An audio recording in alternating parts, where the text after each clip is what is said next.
1997 was busy, so bear with me as I get through these honorable mentions. Mega Man went 3D and took an open-world RPG turn in Mega Man Legends. The definitive Star Fox game was released. Castlevania took on a whole new life with Symphony of the Night. And the first successful console FPS came to the N64 with GoldenEye. There was also the quirky Mischief Makers, which I do not have time for, but deserves its own video. But I didn't pick any of those because there was something else released that year. An RPG that managed to escape the stereotypes of the genre and achieve broad appeal. And that game was, of course, Final Fantasy VII. Square has appeared on this list a couple of times already, but this is the first proper Final Fantasy. There's a reason for that, and a lot of it is due to the graphics.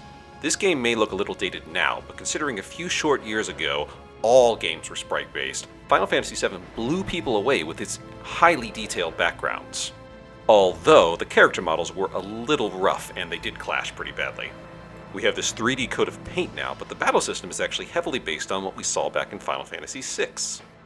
This game was also set in a modern setting, which felt revolutionary after so many games based around knights and castles.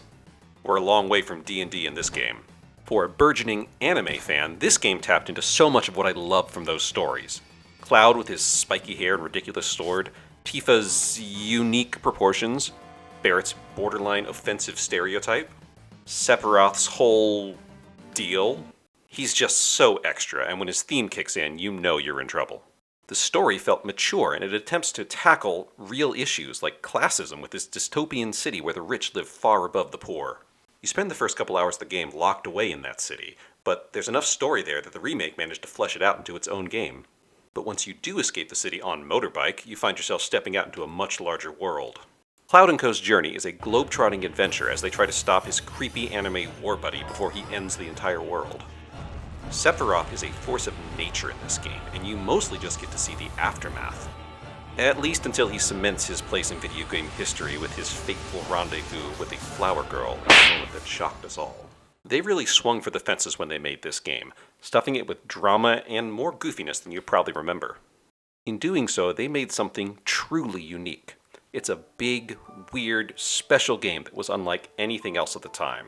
Even the next few games didn't really reach the same broad appeal as this one. I didn't have a PlayStation, so I didn't get to play this game until I finally got a PS2, and playing bits of it in my friend's basement huddled around a CRT only added to an air of unattainability for a kid that only had an N64. I love this game for its beautiful and sometimes flawed ambition, and its enduring legacy can't be ignored.